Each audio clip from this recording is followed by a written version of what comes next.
hlavné portfólio, mini portfólio, čo aj keby celý účet tam zhorel, čo nezhoria, hej, akože mňa najviac seriu tie Stax a Alex asi teda fakt, že ale proste, hej, boli tam veľmi pekné gainy, už len problém bol u mňa a teda predpokladám, že aj u vás, že sa proste nezobrali tie profity.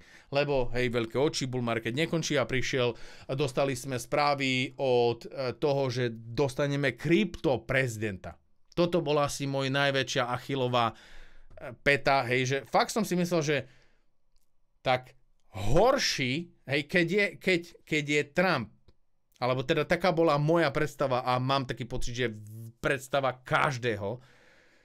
Biden extrémne zle naladený voči kryptu a Bitcoin sa škrábal hore, následne prišlo zase prepad, išli sme dole, ale prišiel flag, hej, vytvoril sa obrovský flag, po roku sme ho breakli, dostali sme sa na ďalšiu úroveň, čiže bolo to také, nebolo to úplne, že odstrelovo šialené, ale hej, keď sa pozrieme na Bitcoin počas Sleepy Joe, tak proste, hej, chceli sme vidieť oveľa lepšie, alebo teda moja predstava bola taká, že Sleepy Joe, hej, Sleepy Joe, čiže prišiel boom, push, následne niekoľko týždňové, skoro cez 2,5 mesiaca zdochnutie, následne push o niekoľko percent zdochnutie na zase mega veľa týždňov, mierny push zase zdochnutie, dostali sme sa na tú istú úroveň, následne prišiel break, veľmi pekný push, konečne nejaká eufória, spomalenie po 42% na niekoľko mesiacov, následne ďalší push smerom hore, hej, prakticky od tejto úrovne.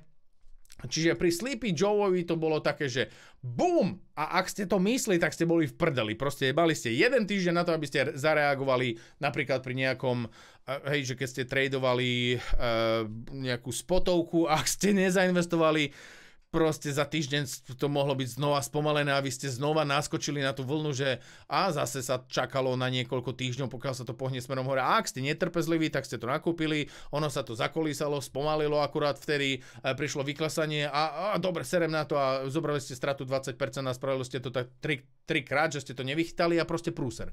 Čiže, ale hej, Bidenová éra, Sleepy Joe, negatívne naladený a práve preto, hej, proste dostali sme ETF-ka, hovorím, ty kokos, tak akože ETF-ka sú mega news, hej, že neveril som fakt, že tomu, že sa to schváli. Čiže mega news, zrazu prišiel Ujo Trump, hej, čiže pro-krypto prezident, čiže počas nie krypto prezidenta, počas nie krypto naladený, nie non-krypto friendly prezidenta, neviem, že odkedy on bol, kedy on nastúpil vlastne Sleepy Joe, 2025 teraz prišiel Trump, čiže on nastúpil 2020, hej, čiže keď sa pozrieme na to, dobre, nejdem ani 2020, hej, tu bola nejaká tá kríza, ale len počas Sleepyho Joea od 2022, odkedy sme prakticky zažili bear market a následne sme sa spamätali, tak Sleepy Joe to potiahol prakticky, alebo počas Sleepyho Joea sa to potiahlo zhruba na nejaké hodnoty, no nech sa páči, lebo ešte aj počas Sleepyho Joea prišli ETF-ka, čiže ono sa celý market dostal na píku 575%. A teraz, hej, príde blondiak. Prišiel blondiak a to je týpek, ktorý je pro-friendly, rozprával o Bitcoine, chodil na kadejaké terapie, na tie krypto stretnutia, konferencie a takéto veci. Čiže vyšší typ pre kryptomarket mal by nás celkovo odpaľovať, že nemôže to byť predsa horšie ako za toho, čo hejtuje, nie? No, hej, nech sa páči. Nech sa páči, dámy a páni, toto, hej. A teraz, ono úplne sranda, hej, ale pozrime si na coiny, hej, dobre, Solana. Solana, tuna je január, hej, Ujo, hej, blondiak, Solana, crash, 60, od píku po pík, 68% dump. Crypto-friendly prezident. December, ok, dobre, tu nám to začalo klesať už predtým, ale ok, prišiel typek, 62% na E3, druhý najväčší krypto token na markete. Január, originál je Sui, hej, Moontime Baby, počas Sleepyho Joea prišiel blondiak, 68%.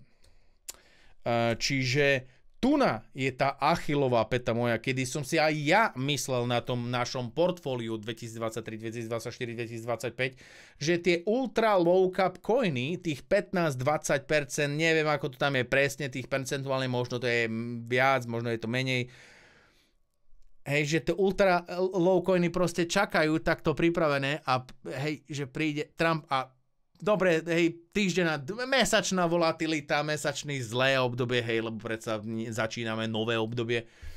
Hej, že ale proste odstrel, lebo low cap coiny pálili 2017 jak blázni, hej, to robilo percentá úplne, že psychiatrické. To isté predchádzajúci bull market a teraz proste hej, nose dive, ako sa hovorí, nose F dive. Čiže, hej, nejdem tu ja zo seba hovoria a celkovo vy predsa len viete aj o tých, o tom portfóliu 2023, hej, čiže tam vidno proste, že kopu coinov tam bolo mega plus, ale od tohto daného roka proste ani, fakt, že od konca februára som ani nepozeral na to portfólio. Hej. Už len som dokúpil zo pár kryptomien a proste neriešim.